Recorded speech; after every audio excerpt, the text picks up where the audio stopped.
Palavra da Verdade, com Hernandes Dias Lopes. Eu quero partilhar com vocês um assunto bem devocional nesta noite. E vou ler 3 textos. O primeiro deles está em Mateus 18. Abra sua Bíblia comigo, por favor. Mateus 18, versos 21 e 22.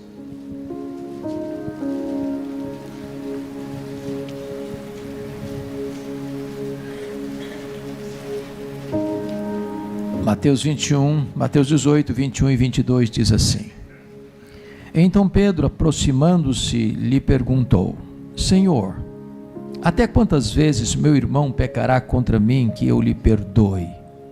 Até 7 vezes? Respondeu-lhe Jesus: Não te digo que até 7 vezes, mas até 70 vezes 7. Segundo texto, Lucas 17, versos 3 a 5.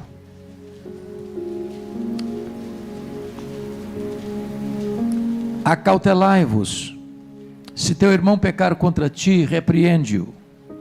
Se ele se arrepender, perdoa-lhe. Se por 7 vezes no dia pecar contra ti, 7 vezes vier ter contigo, dizendo: estou arrependido, perdoa-lhe. Então disseram os apóstolos ao Senhor: aumenta-nos a fé. Último texto, Colossenses 3,13.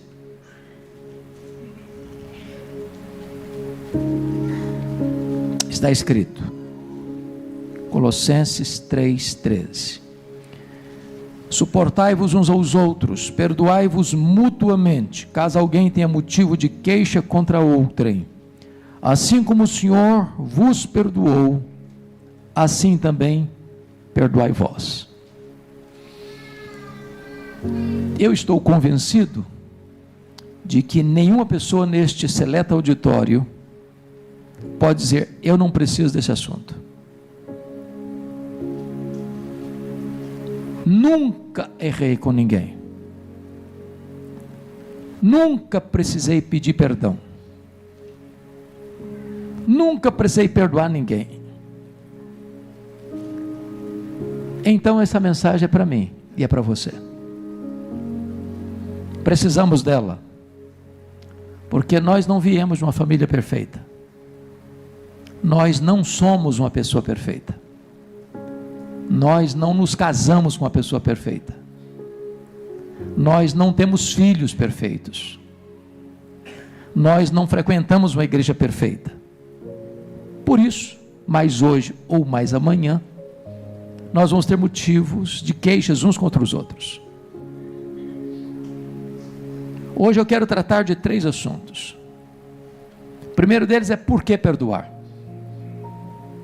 O segundo deles é até quanto perdoar. E o terceiro é como perdoar. E a primeira coisa que esse texto nos sugere que nós devemos perdoar é porque o contexto retrata que nós temos uma nova natureza. Se você é um cristão, você nasceu de novo.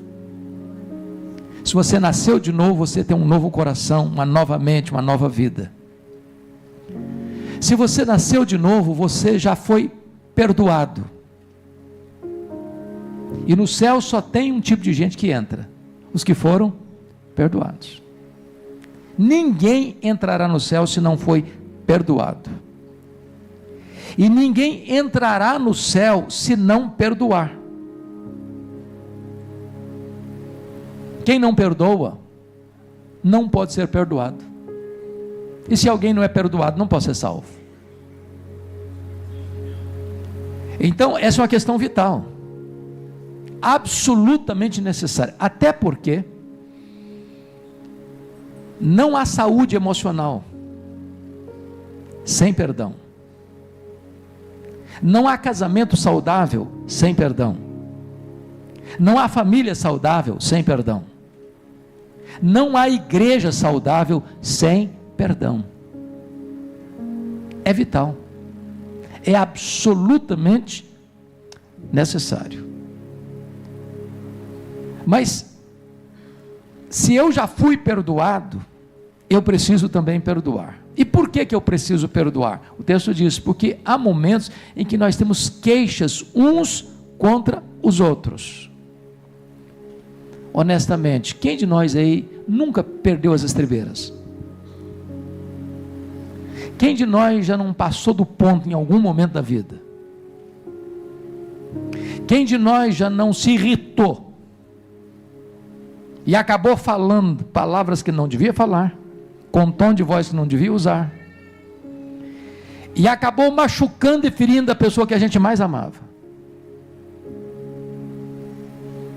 Talvez você diga, mas será que crente comete erro um com o outro a ponto de decepcionar uns aos outros?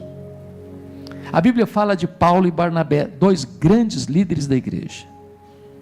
Num dado momento da vida, os dois tiveram tal desavença que não caminharam juntos. Então, me permita dizer isso, crente briga também, sabia? Crente às vezes bate cabeça. Paulo, escrevendo a sua carta aos Filipenses, diz que duas mulheres da igreja, duas líderes da igreja, Evódia e Síntique, não combinavam mais. Eu sei que na IPVO não tem essas coisas, mas às vezes as pessoas são crentes e bate cabeça, sabia? Às vezes entram em desacordo, às vezes tem motivo de queixa, porque erramos às vezes intencionalmente, às vezes erramos não intencionalmente, mas erramos, tropeçamos em muitas coisas. Por outro lado, a Bíblia nos manda a perdoar assim como Deus em Cristo nos perdoou. E agora entra a pergunta, como é que Deus em Cristo me perdoou? Ele me perdoou completamente, cabalmente, eternamente. E a Bíblia usa figuras para retratar esse perdão divino. Por exemplo, a Bíblia diz que Deus desfaz os nossos pecados como a névoa. Quem já dirigiu um carro aqui numa estrada estreita, sem acostamento, numa madrugada com muito nevoeiro, e você entrou em pânico, porque você não sabia se o seu carro estava na estrada, se estava na beira de um abismo, se vinha um caminhão e não estava vendo você e esmagaria você, é um desespero. Daqui a pouquinho, aquela névoa se desfaz, fica tudo claro. É isso que Deus faz com os seus pecados. Deus desfaz os seus pecados como a névoa. A Bíblia diz que Deus apaga as nossas transgressões e delas não mais se lembra. Deus não faz registro mais dos seus pecados. E quando a Bíblia diz que Deus não se lembra mais dos seus pecados, a Bíblia não está dizendo que Deus tem amnésia. Deus não tem perda de memória. Deus é onisciente. Significa que Deus nunca mais cobra de você uma dívida que já perdoou você. Deus nunca mais joga no seu rosto um pecado que já perdoou você. Deus não se lembra mais. A Bíblia usa a expressão de Deus lançar os nossos pecados para trás das suas costas, como dizendo, eu sigo para frente, seus pecados ficarão lá para trás, não vão ser mais registrados, estão cancelados, eu não vou cobrar mais de você. A Bíblia usa a figura que Deus afasta de nós as nossas transgressões, como Ele afasta o Oriente do Ocidente. Quanto mais você ir para o Ocidente, mais você se afasta do Oriente. É assim que Deus trata os seus pecados. Mas a Bíblia usa outra figura, que Deus pega os nossos pecados e lança-os nas profundezas do mar, nas camadas abissais do mar. E você sabe que há abismos no mar mais profundos do que, se nós colocássemos ao inverso, seria o Monte Everest, que tem 8.800 metros de altitude. Tem buracos no mar de mais de 10.000 metros. Deus, ao lançar os nossos pecados nas profundezas do mar, Ele está dizendo o seguinte: nunca mais eles serão achados. E Corrie ten Boom, vocês conhecem a história dela. Corrie ten Boom era uma judia holandesa, que a família dela na Segunda Guerra comete um crime contra o nazismo. Qual foi o crime que a família dela cometeu? A família dela, vendo que os judeus estavam sendo capturados e levados para os campos de concentração, queimados nos fornos, resolveu abrir um espaço na casa deles para esconder judeus. Refúgio secreto. Foi chamado esse quarto onde jogavam, onde se escondiam os judeus. Esse local foi descoberto. O pai de Corrie ten Boom foi preso, a família dela foi presa, ela foi presa, a irmã dela foi presa e toda a família dela morreu. Somente ela sobreviveu. E é muito curiosa a história dela, porque quando ela estava sendo levada para o mais terrível campo de concentração nazista, na fila das mulheres, todas as mulheres tinham seu cabelo raspado, tinham que tirar toda a roupa, para ser totalmente examinada, e ela com a sua Bíblia, e ela fez uma oração: meu Deus, manda o teu anjo, porque eu não posso deixar de levar minha Bíblia. Mas lá pelas tantas ela pensou assim: mas os anjos são invisíveis, Deus, eu preciso que um anjo seja visível hoje. E ela está na fila, e os guardas examinaram a pessoa atrás dela, e os guardas examinaram a pessoa na frente dela, e ela passou como um ser invisível pela investigação, e levou sua Bíblia. Por providência divina, ela sai do campo de concentração, ela escapa desse campo de concentração. A guerra terminou, e agora Corrie ten Boom se torna uma missionária, pregadora do Evangelho pela Alemanha, pela Europa. E um dia ela está pregando na Alemanha, e ela olha no auditório e vê um senhor de cabelos brancos, e ela o reconhece. Era o guarda da prisão onde ela ficou, com maus tratos, com torturas, e o homem que afligiu a sua irmã Betsy até a morte. Aquele homem havia se convertido a Cristo também, estava no auditório ouvindo Corrie ten Boom, e Corrie ten Boom está agora na porta da igreja cumprimentando as pessoas.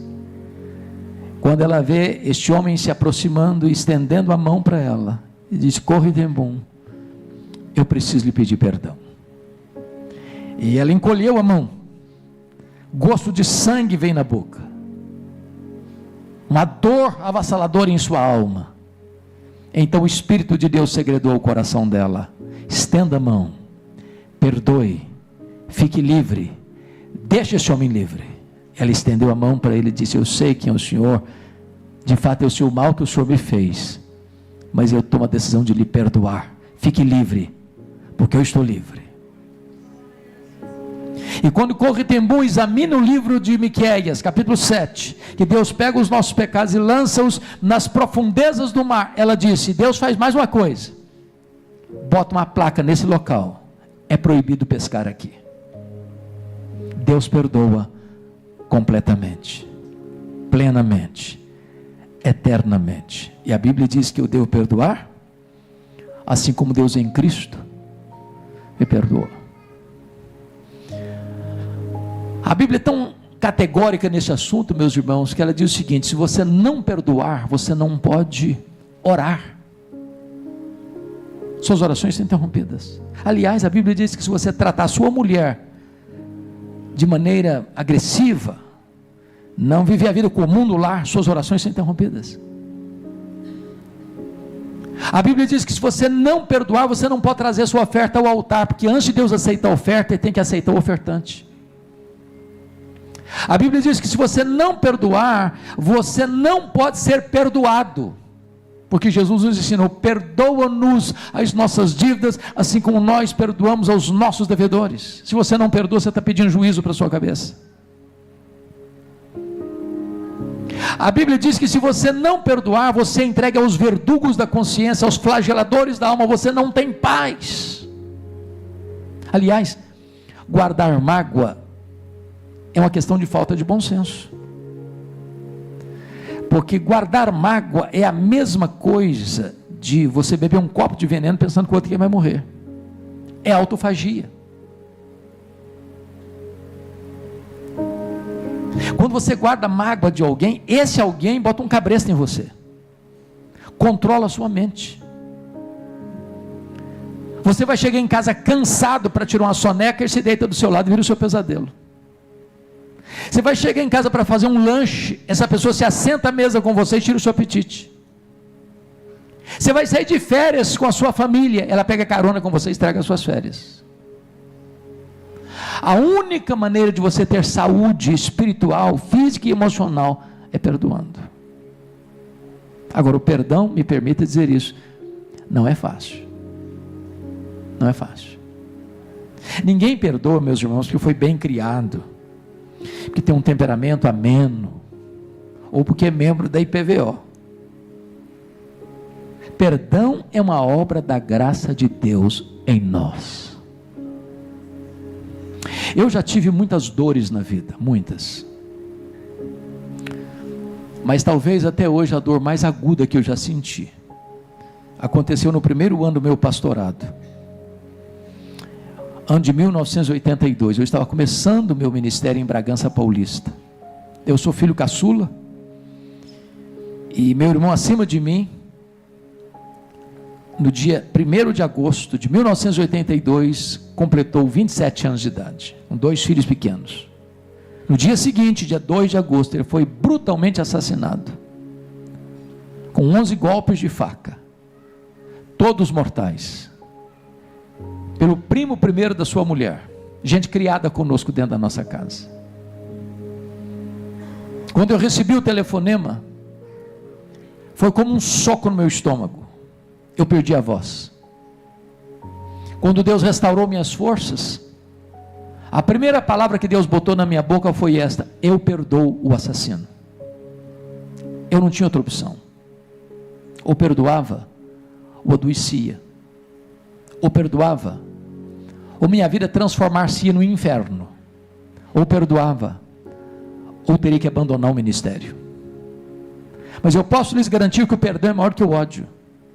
O perdão cura, o perdão liberta, o perdão restaura. O perdão é a asepsia da alma, é a faxina da mente, é a alforria do coração. A Bíblia me ensina a perdoar assim como Deus em Cristo me perdoou. Mas pastor Luciano, eu só fui entender de fato o que é esse perdão no dia que eu pude entender uma parábola que Jesus contou, a parábola do credor incompassivo. Jesus conta uma parábola que um rei acertava as contas com seus súditos e encontra um que lhe devia 10 mil talentos. Não tendo com o que pagar, o homem pediu clemência e o rei perdoou a ele a dívida de 10 mil talentos.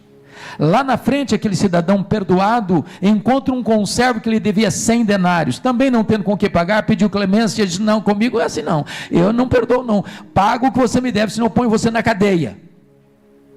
O rei ficou sabendo da história, mandou chamar o homem, disse: servo malvado, eu perdoei a você 10 mil talentos, agora você não perdoou o seu conservo 100 denários, então você vai ser entregue aos verdugos, aos flageladores, até que você pague o último centavo. E Jesus termina assim: assim vosso Pai Celeste vos fará, se do íntimo não perdoardes uns aos outros. A parábola terminou, e eu não entendi quase nada,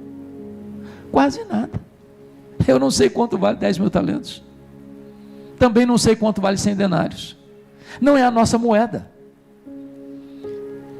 De fato, Jesus não contou apenas uma parábola, ele contou uma hipérbole. Nenhum judeu podia dever no primeiro século 10 mil talentos. O que são 10 mil talentos? Um talento são 35 quilos de ouro. 10 mil talentos são 350 mil quilos de ouro. Para você ter uma ideia, no período áureo de Israel, período de Salomão, todo o ouro que entrava nos cofres da nação eram 666 talentos por ano.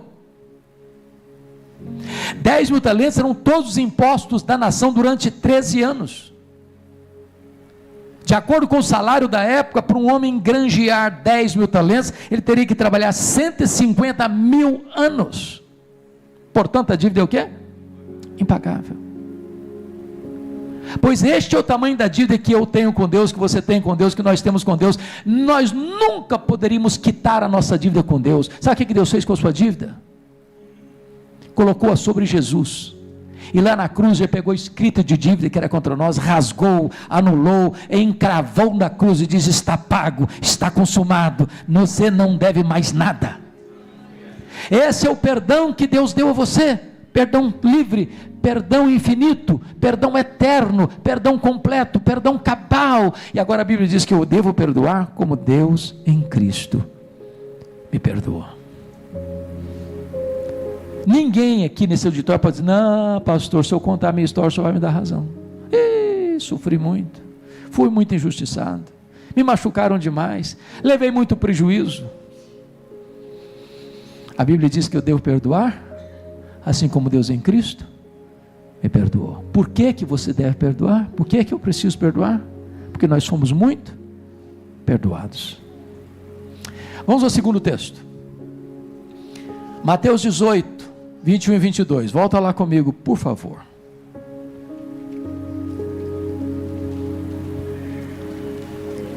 Agora a pergunta não é mais por que perdoar. A pergunta agora é: até quanto perdoar? Versículo 21, então Pedro, aproximando-se, lhe perguntou: Senhor, até quantas vezes meu irmão pecará contra mim? Preste atenção, não é o perverso, não é o ímpio, não é o meu inimigo, não, é o meu irmão. O que Jesus está admitindo? Que irmão erra com outro irmão. Então não fica escandalizado, não deveria, mas erra. Ou você nunca errou com seu irmão? Erramos dentro de casa, erramos fora de casa, erramos na igreja. E a pergunta do Pedro é essa: até quanto, Senhor? E ele, muito generosamente, quase querendo receber um aplauso e um elogio de Jesus, até 7 vezes. 7 é um número emblemático na Bíblia, é um número perfeito.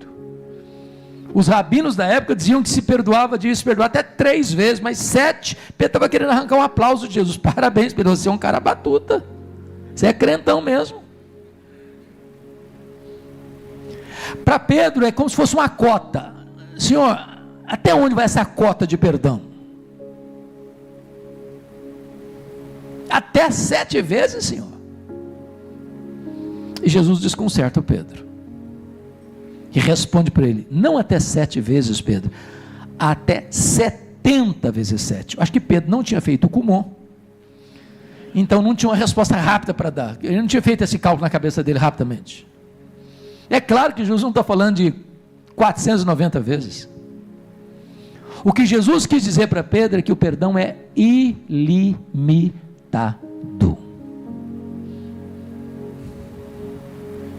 Se eu preciso perdoar como Deus em Cristo me perdoou, me permita fazer a perguntinha aqui para vocês: quantas vezes você já pecou contra Deus? Será que já chegou a 490 vezes?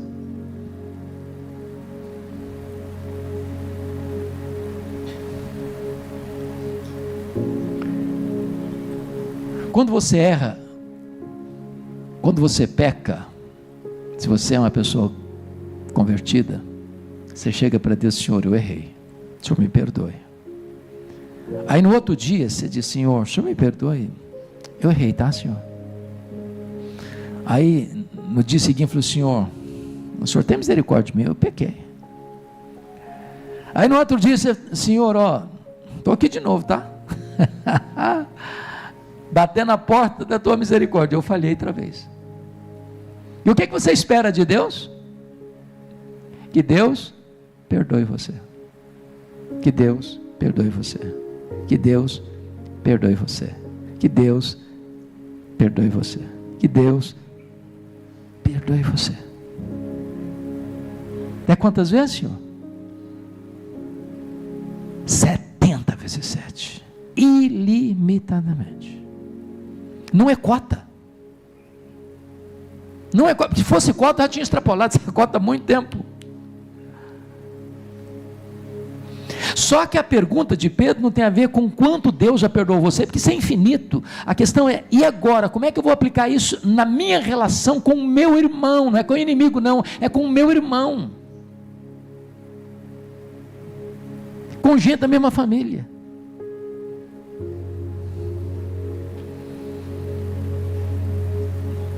Agora pense comigo o seguinte: se Deus chegasse para você e para mim e falou: olha, fulano, Hernandes, vamos fazer o seguinte, até hoje eu te perdoei, agora não erra de novo não, que eu risco você da minha caderneta. Não falha de novo não, porque você, vou virar as costas para você, nunca mais. Se Deus fizesse isso com você e comigo, o que seria de nós? Estaríamos arruinados, perdidos, condenados. Não há homem que não peque. Quem falar que não tem pecado, a Bíblia diz, é mentiroso. Isso significa, irmãos, que enquanto Jesus não nos levar para o céu, nós vamos fazer o quê? Infelizmente, erramos com os outros, frustramos os outros, decepcionamos os outros, machucamos os outros. Não temos licença para pecar, não temos permissão para fazê-lo, mas nós ainda não fomos glorificados.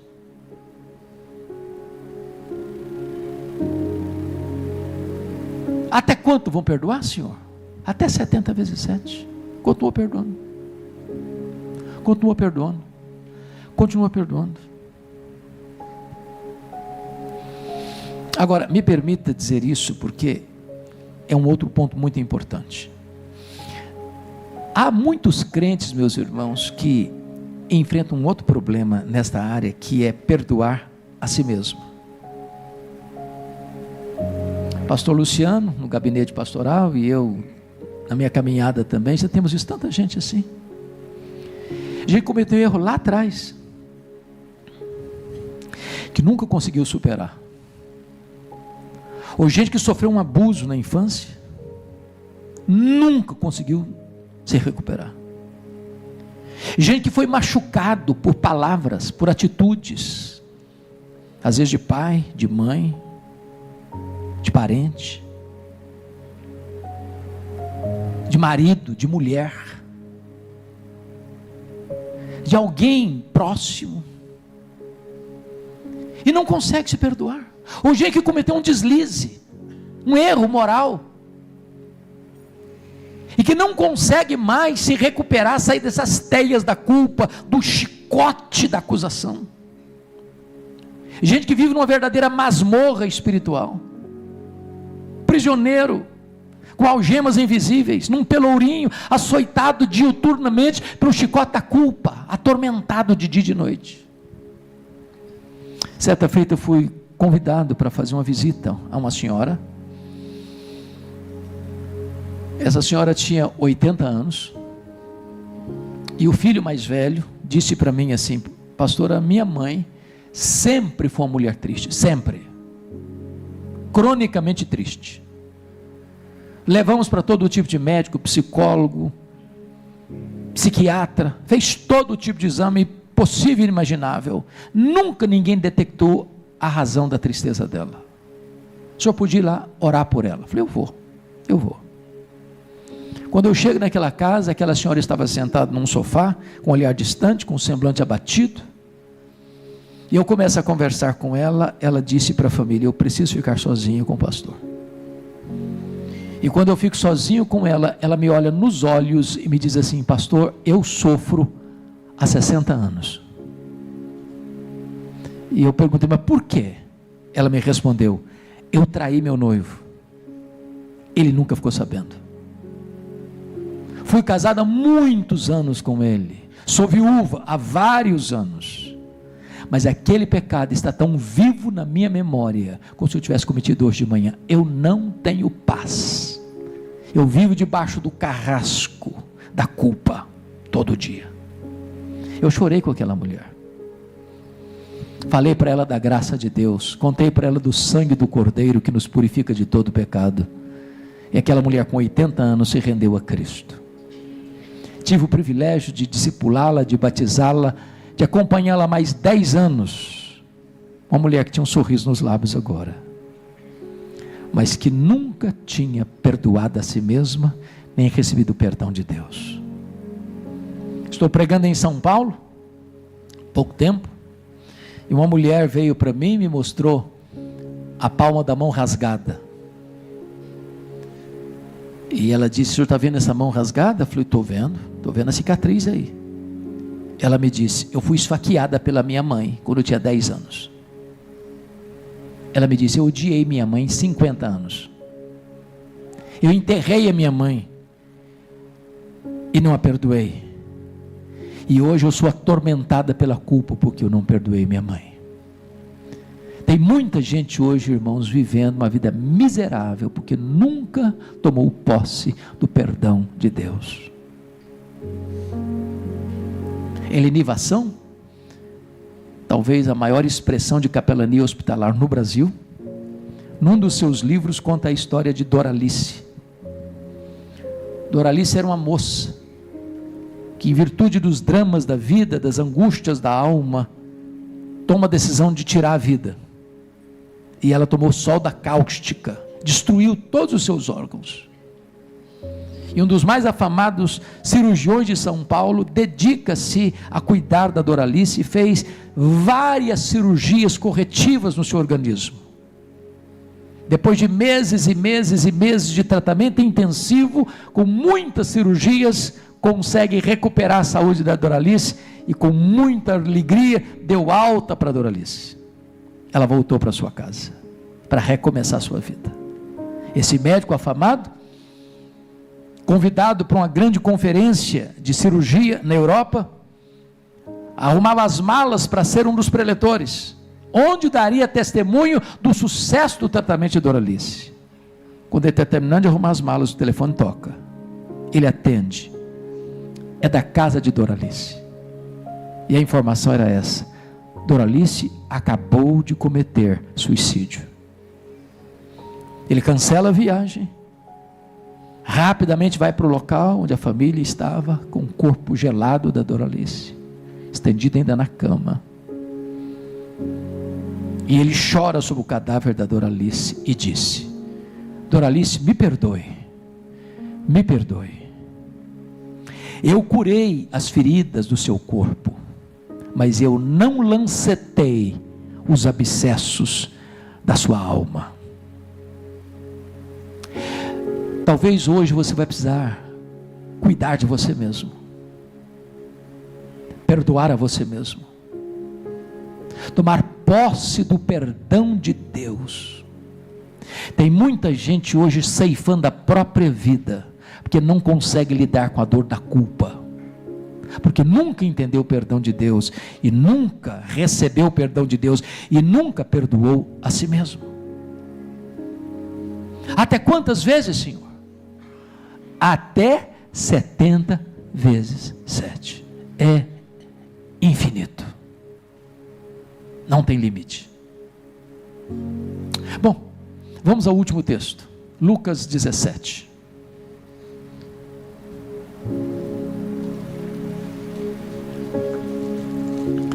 Em Lucas 17, meus amados, a pergunta não é mais por que perdoar, a pergunta não é até quanto perdoar.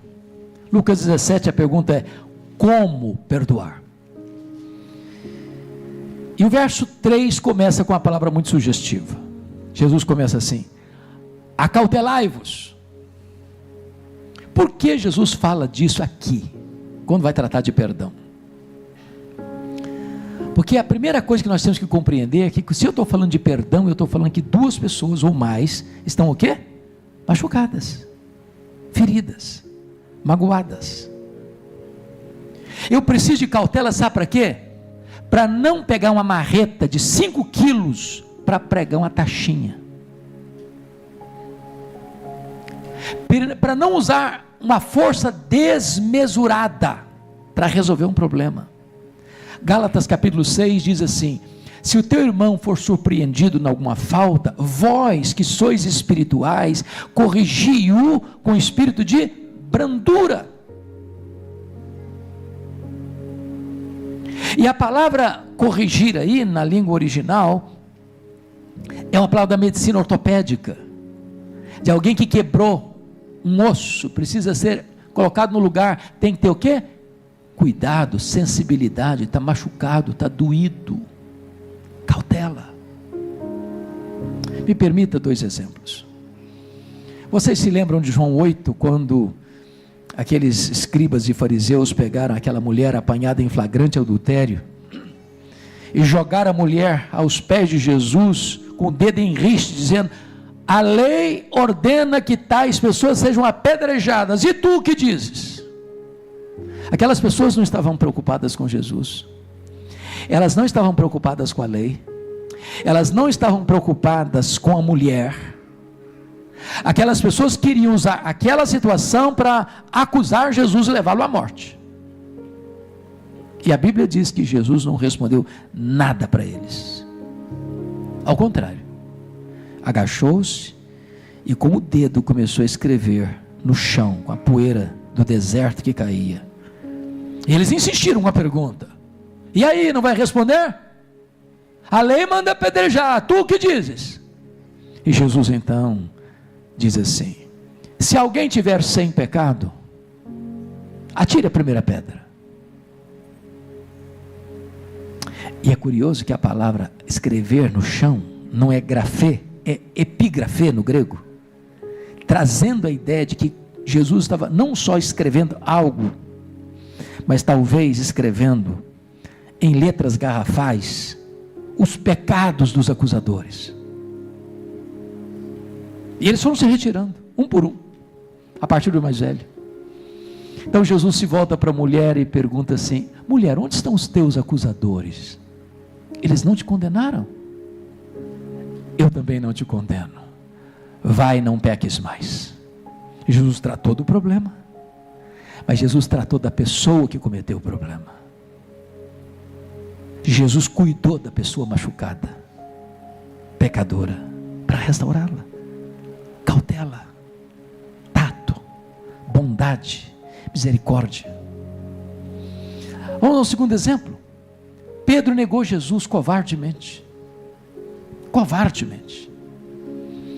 Aí Jesus manda um recado através do anjo para as mulheres: olha, ide dizei aos seus discípulos e a Pedro. A menção de Pedro, só o fato de Jesus mencionar Pedro, já é uma tonelada de graça. É um cuidado especial. Alguém que se sentia desqualificado, alguém que dizia: não, para mim não tem mais chance, para mim não tem mais vez, eu estou perdido, agora eu não consigo mais retornar. E talvez Pedro esperasse de Jesus uma baita de uma reprimenda: você é um covarde, Pedro, você faz promessa e não cumpre, Pedro, você é um fracasso, Pedro. Não, Pedro, tu me amas, Pedro. Tato, jeito, graça, misericórdia no trato do perdão. Acautelai-vos. Porque às vezes, irmãos, até no ato de pedir perdão a gente pode demonstrar arrogância, ou até no ato de perdoar a gente pode demonstrar arrogância. O cara chega para o outro e fala: eu sou um homem cheio do Espírito Santo, um homem muito espiritual, e por esta razão, porque sou muito generoso, resolvi perdoar você que é um crápula. Pronto, eu não resolvi o problema, eu fiz um outro, piorou a situação. Cautelai-vos, acautelai-vos. Se o teu irmão pecar contra ti, repreende-o. O que Jesus está querendo nos ensinar aqui? Primeiro, ele está querendo nos ensinar aqui que o tempo, no que tange a perdão, não é o Senhor da razão. Conhece essa frase brasileira? O tempo é o Senhor da razão. Tem gente: não, fulano de tal errou comigo, eu estou machucado, estou ferido, estou magoado, estou cuspindo marimbondo, mas o tempo vai acalmar, a poeira do tempo vai cobrir isso. Vou botar no congelador, vou botar debaixo do tapete, daqui a pouco melhora. A Bíblia não ensina isso não. Tempo não cura ferida, tempo gangrena a ferida. Deixa eu dar 2 exemplos. Vocês se lembram quando Jacó saiu de casa, depois de enganar o pai, traiu o irmão? Às vezes a gente pensa que o Pedrão lá, que Jacó, eu falei Pedro? Falei? Jacó. Que o Jacó era um adolescente. Sabe quantos anos tinha Jacó quando ele saiu de casa, brigado com o pai? Ou melhor, brigado com o irmão depois de enganar o pai? Ele tinha 77 anos. Isso mesmo, 77 anos. Dá para saber isso? Sua idade. Ele tinha 77 anos. É fácil você fazer as contas para saber que ele tinha 77. Ele passou 14 anos trabalhando na casa de Labão, para ter o privilégio de casar com as duas meninas. Aliás, casar com a Raquel, porque a outra veio no pacote por engano. Depois de 14 anos nasceu José. Então ele tinha 91 anos. E ficou lá mais 6 anos, 20 anos. Então José tinha 6 anos. Ele tinha 97. O José foi vendido para o Egito com 17 anos. Então o Jacó tem 108 anos, quando o José foi vendido. O José ficou lá 22 anos, até levar a família dele para lá. A Bíblia diz que quando ele vai para lá, o Jacó tem quantos anos? 130 anos. Ele ficou 17 anos lá, morreu com 147 anos. Pois bem, o Jacó saiu de casa com 77, não era um menino. Ele ficou lá quantos anos? 20 anos. Quando ele retorna, o problema dele com o irmão dele estava vivo na memória dele, estava desesperado. 20 anos não foi suficiente para apagar da memória dele o problema. Deixa eu dar o segundo exemplo. Os irmãos de José venderam José, mentiram para o pai, enganaram o pai Jacó, 22 anos. Aí eles vão para o Egito, e José testemunha a crise de consciência deles 22 anos depois. A Bíblia está dizendo: se o teu irmão pecar contra ti, não bota debaixo do tapete não. Se o teu irmão pecar contra ti, não deixa o tempo rolar sobre isso não. Se o teu irmão pecar contra ti, repreende-o. Agora preste atenção em outra coisa. Qual às vezes o que acontece? Meu irmão pecou contra mim, eu vou para o fulano: rapaz, você precisa saber o que o fulano fez comigo, ele me arrebentou. Aí eu espalho para todo mundo que o fulano pecou contra mim. Não, pior, hoje nós usamos as redes sociais. Irmãos, eu sou amante das redes sociais, eu uso as redes sociais, eu acho que é uma ferramenta maravilhosa para você levar a esperança do Evangelho, mas é uma abominação você ter um problema com uma pessoa e você espalhar para o mundo inteiro que você tem um problema com aquela pessoa, quando às vezes você nem foi com aquela pessoa para resolver o problema com ela.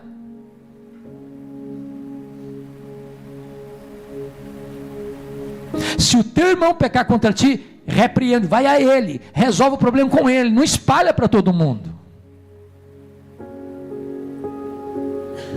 Agora o que está escrito? Se ele se arrepender, perdoe. Então vamos prestar atenção em outra coisa importante. O amor de Deus é incondicional. O que significa isso? Significa que não há nada que você possa fazer para Deus amar você mais, não há nada que você possa fazer para Deus amar você menos. Deus ama você com amor eterno. Agora, o perdão de Deus não é incondicional. Perdão não. A quem Deus perdoa? A quem? Se arrepende. Em não havendo arrependimento, não há o quê? Perdão. Deus não perdoa quem não se arrepende. O amor dele é incondicional, mas o perdão não. Perdão requer o quê? Arrependimento. Se ele se arrepender, perdoa-lhe.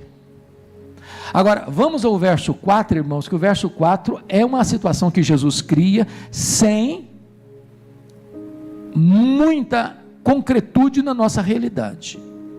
Eu nunca vi nos meus 43 anos de pastorado, não sei se o pastor Luciano já viu algum caso parecido, eu nunca vi. O que está escrito no versículo 4?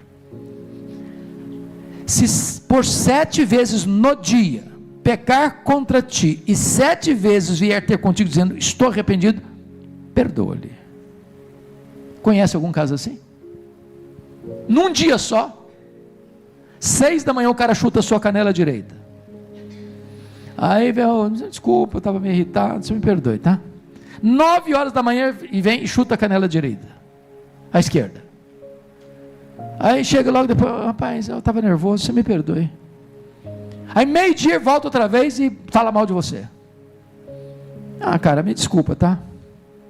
2 horas da tarde ele vem de novo e dá uma bofetada na sua cara. Ah, desculpa, tá, cara? 6 da tarde ele volta outra vez e abusa de você. Aí, 7:30 da noite, chega e abusa outra vez. Se fosse hoje, o que você diria para um cidadão desse? Ô cara, você está brincando com a minha cara, né? Você está pensando que eu sou o quê? Sou um capacho, cara? Você não aguenta isso, aguenta? 7 vezes no mesmo dia. Por que Jesus usou essa possibilidade tão exagerada? Para dizer o seguinte: você e eu nunca podemos negar, reter perdão para alguém que chega a você e diz: eu estou arrependido, me perdoe. Deixa eu copiar meu colega lá de São Paulo, Orival. Vocês estão entendendo o que eu estou falando?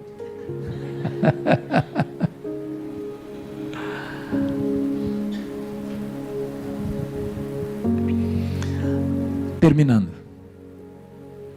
a reação dos discípulos é incrível no versículo 5. Quando Jesus botou a régua lá em cima,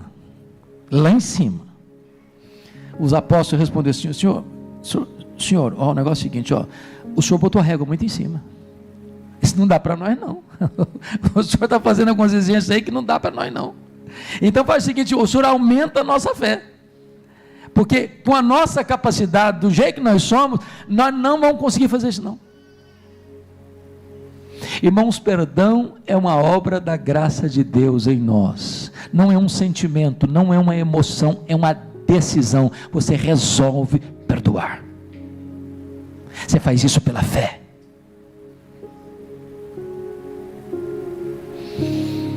A minha oração nesta noite, por isso que disse que é uma mensagem muito devocional,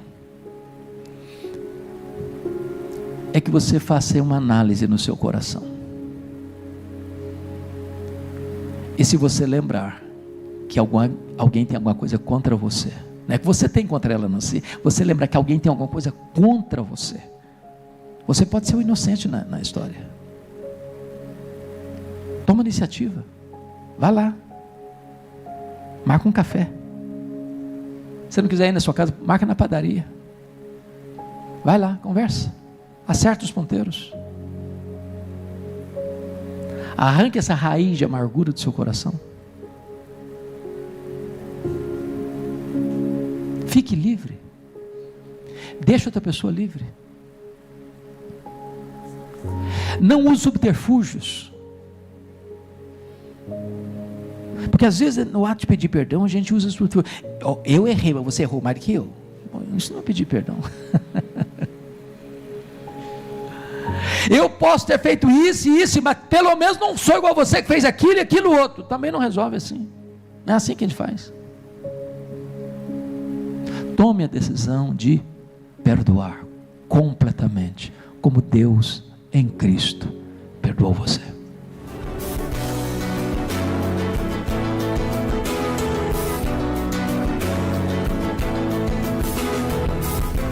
Palavra da Verdade, com Hernandes Dias Lopes.